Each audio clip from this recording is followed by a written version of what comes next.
Hello and welcome, dear followers. Today I've got a delicious and easy recipe for making beignets at home. Crispy on the outside and soft on the inside, follow these steps to make perfect beignets yourself. In a large bowl, add 3½ cups of flour, a pinch of salt, a teaspoon of yeast, 2 tablespoons of sugar, and a tablespoon of butter. Crack in 1 egg and add a packet of vanilla. Start by mixing the dry ingredients first. Then, gradually add warm milk while kneading until you get a soft and smooth dough. Cover the bowl with a clean towel and let the dough rest for an hour until it doubles in size. Once the dough has risen, roll it out on a lightly floured surface and use a cup or round cutter to cut the dough into circles. Cover the circles with a towel and let them rest again for 20 minutes. Meanwhile, heat up some oil in a deep pot over medium heat. After the circles have rested, fry them in the hot oil until golden brown on both sides. Remove the beignets from the oil and place them on paper towels to absorb any excess oil. You can dust them with powdered sugar or dip them in melted chocolate, as you prefer. Now, you have delicious, crispy beignets ready to enjoy.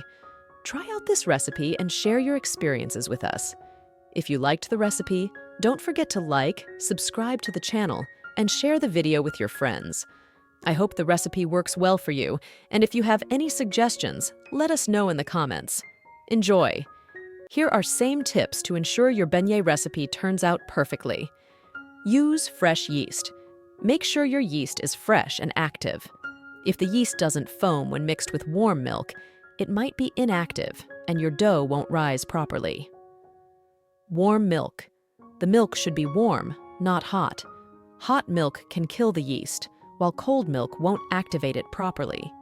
Kneading. Knead the dough until it's smooth and elastic. This develops the gluten and helps the dough rise better. Resting time. Allow the dough to rest and rise until it doubles in size. This usually takes about an hour, but it can vary based on room temperature. Cutting shapes. Use a sharp cutter or knife to cut the dough into shapes. Dull edges can compress the dough, affecting its rise. Second rise. Let the cut dough circles rest and rise again before frying. This step is crucial for achieving light and airy beignets. Oil temperature. Heat the oil to 375 degrees Fahrenheit, 190 degrees. If the oil is too hot, the beignets will brown too quickly on the outside and remain raw inside. If it's too cool, they'll absorb too much oil and become greasy.